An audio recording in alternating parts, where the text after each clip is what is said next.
Challenge নেওয়াটাই তো আমাদের কাজ।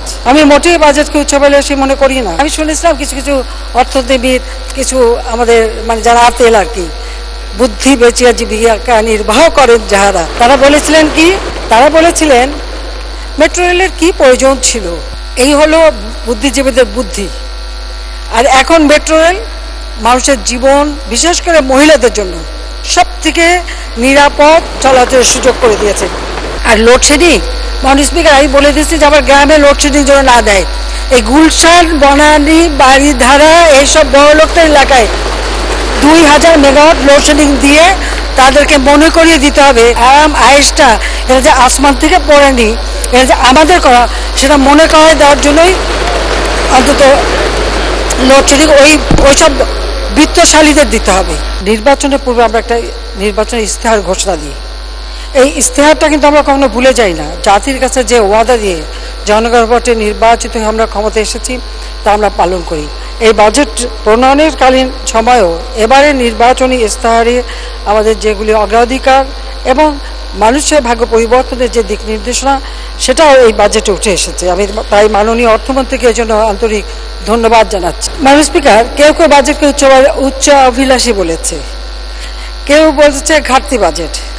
আবার কিছুক্ষণ আগে বিরোধী দলের নেতাও বললেন এই বাজেট বাস্তবায়ন সম্ভব না, বা আমাদের প্রবৃদ্ধির হার কমাতে হবে, বার্ষিক উন্নয়ন কর্মসূচি কমাতে হবে, ইত্যাদি ইত্যাদি।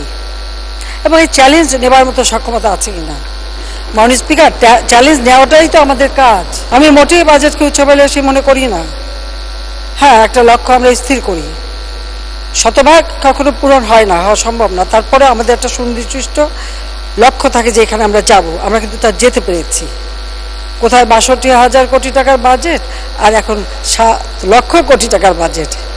আমরা তো এই জায়গায় আসতে পেরেছি, চ্যালেঞ্জ নিয়েছি বলে এটা সম্ভব হয়েছে।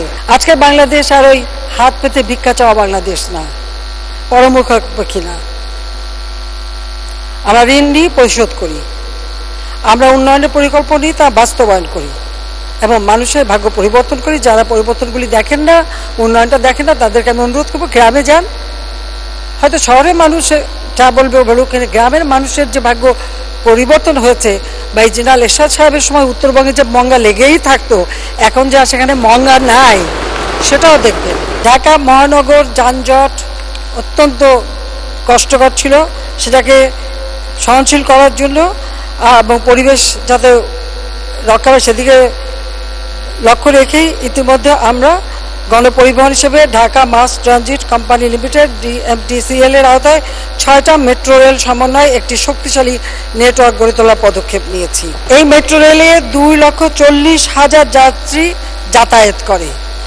আমাদের বিরোধী দলের নেতা কিছু আমাদের অর্থনীতিবিদদের কথা বলেছেন। আমি শুনেছিলাম কিছু কিছু অর্থনীতিবিদ, কিছু আমাদের যারা আতেল আর কি, বুদ্ধি বেচিয়া জীবিকা নির্বাহ করেন যাহারা, তারা বলেছিলেন কি, তারা বলেছিলেন মেট্রো রেলের কি প্রয়োজন ছিল। 30,000 কোটি টাকা খরচ করে মেট্রো রেল না করলেই চলতো। এটা তো অপচয়। 3,000 কোটি টাকা দিয়ে বাস কিনলেই তো যানজট মুক্ত হবে। এই হলো বুদ্ধিজীবীদের বুদ্ধি। আর এখন মেট্রো রেল মানুষের জীবন, বিশেষ করে মহিলাদের জন্য সব থেকে নিরাপদ চলাচলের সুযোগ করে দিয়েছে। আমাদের এই বুদ্ধিজীবীরা এখন কি বলবেন সেটা একটু জানতে ইচ্ছা করে আমার। যদি তার সাথে দেখা হলে একটু জিজ্ঞেস করতে পারতাম। বিদ্যুৎ নিয়ে অনেক কথা, যে বিশেষ আইন করেছি সেটারও সমালোচনা শুনলাম।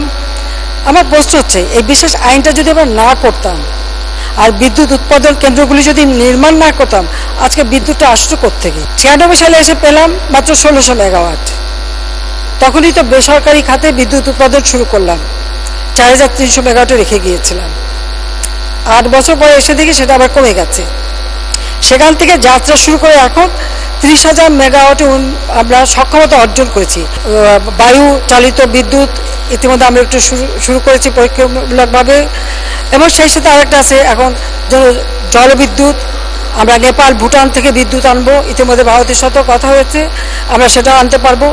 এইভাবে আমরা বহুমুখী বিদ্যুৎ উৎপাদন করে আমাদের এই চাহিদাগুলি পূরণ করার আমরা ব্যবস্থা নিয়েছি। আর লোডশেডিং, মাননীয় স্পিকার, আমি বলে দিচ্ছি যে আমার গ্রামে লোডশেডিং যেন না দেয়।